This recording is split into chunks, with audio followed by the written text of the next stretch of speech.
Breaking news చూస్తున్నాం. CM KCR boss ప్రధాని నరేంద్ర మోదీ అంటూ టీపీసీసీ చీఫ్ రేవంత్ రెడ్డి ఆరోపించారు. లోక్సభ ఎన్నికల్లో బీఆర్ఎస్ బీజేపీ పొత్తు ఖాయమని, ఈ విషయాన్ని బీఆర్ఎస్కు చెందిన ఓ ఎంపీ తనకు చెప్పారంటూ అన్నారు రేవంత్ రెడ్డి. సీట్ల పంపకాలు కూడా జరిగాయని చెప్పారు. బీఆర్ఎస్ 9 సీట్లు, బీజేపీ 7 సీట్లలో పోటీ చేస్తుందన్నారు. మిగిలిన మరో స్థానంలో ఎంఐఎం పోటీ చేస్తున్నట్టు చెప్పారు.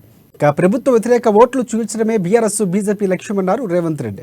బీజేపీ బీఆర్ఎస్ మధ్య ఫెవికాల్ బంధం బయటపడిందని, నిజామాబాద్లో సాక్షాత్తు మోదీనే ఈ బంధాన్ని బయటపెట్టారన్నారు ఆయన. మోదీ కేసీఆర్ మధ్య పొత్తు బయటపడ్డాక ఎంఐఎం విధానం ఏంటో చెప్పాలని చెప్పారు.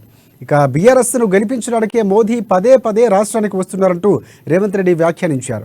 బీజేపీకి మొదటి నుంచి బీఆర్ఎస్ మద్దతుగా ఉంటుందన్నారు. కీలక బిల్లుల ఆమోదంలో బీజేపీకి బీఆర్ఎస్ మద్దతునిస్తున్నట్టు చెప్పారు. మోదీ 9 ఏళ్ల పాలనలో వివక్ష సీఎంలపై ఈడీ దాడులు జరిగాయంటూ, మరి సీఎం కేసీఆర్పై ఎందుకు ఈడీ దాడులు జరగలేదని ప్రశ్నించారు రేవంత్ రెడ్డి. సీఎం కేసీఆర్ అవినీతి చేస్తారనే ఆరోపణలు చేస్తున్నప్పుడు మోదీ చర్యలు తీసుకోకపోవడం ఏంటని ప్రశ్నించారు. రేవంత్ బీఆర్ఎస్ అవినీతి చేస్తూ ఉంటే కేంద్రం ఏం చేస్తుందంటూ ప్రశ్నించారు రేవంత్ రెడ్డి. కేసీఆర్పై చర్యలు తీసుకోకపోవడానికి వాటాలు మూటలు కారణమంటూ కూడా ఆరోపించారు.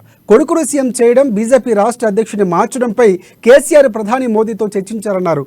వీరిద్దరూ ఒకటేనని చెప్పడానికి మోదీ వ్యాఖ్యలే నిదర్శనమంటూ వ్యాఖ్యానించారు రేవంత్ రెడ్డి.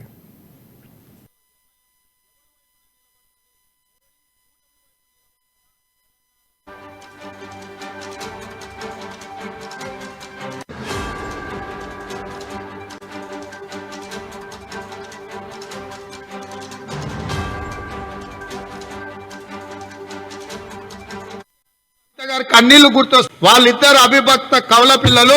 మోడీ కేసీఆర్ బంధం ఫెవికల్ బంధం. వాళ్ళిద్దరంత బలంగా బంధం పెరవేసుకున్నప్పుడు, వాళ్ళు గల్లీలో కుస్తీ కొట్లాడినట్టు నటించి ఢిల్లీలో దోస్తీ చేస్తున్నప్పుడు ఏ విధంగా ఎంఐఎం టీఆర్ఎస్ కు మద్దతు పలుకుతుంది?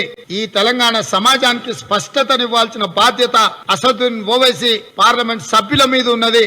వారు ప్రజలకు జవాబు చెప్పాలి. బీజేపీ బీఆర్ఎస్ ను ఓడించాలి. బీజేపీ బీఆర్ఎస్ ను ఓడించే క్రమంలో ఎంఐఎం ఎవరి వైపున నిలబడుతుంది? మోడీ కూటమి వైపు నిలబడుతుందా? తెలంగాణలో కాంగ్రెస్ వైపు నిలబడుతుందా? ఎంఐఎం చెప్పాలి అని చెప్పి కాంగ్రెస్ పార్టీ డిమాండ్ చేస్తుంది. బీజేపీ అధ్యక్షుడి మార్పు మీ ఇష్టం, కేసీఆర్ ఇష్టం. మీరు కేసీఆర్ ఎప్పుడొచ్చినా నీళ్లు, నిధులు, నియామకాలు అనే చర్చ. నీళ్లు అంటే కేసీఆర్ కు కవిత గారి కన్నీళ్లు గుర్తొస్తాయి. నిధులు అని అంటే కాళేశ్వరం వాళ్ళు పాల్పడ్డ దోపిడీ గుర్తొస్తుంది. నియామకాలు అంటే కేటీఆర్ యొక్క ముఖ్యమంత్రి పదవి గుర్తొస్తుంది. నీళ్లు, నిధులు, నియామకాలు తెలంగాణ ప్రజల ఎజెండా కాదు. కమిషన్ల చంద్రశేఖరరావు కుటుంబం యొక్క ఎజెండా.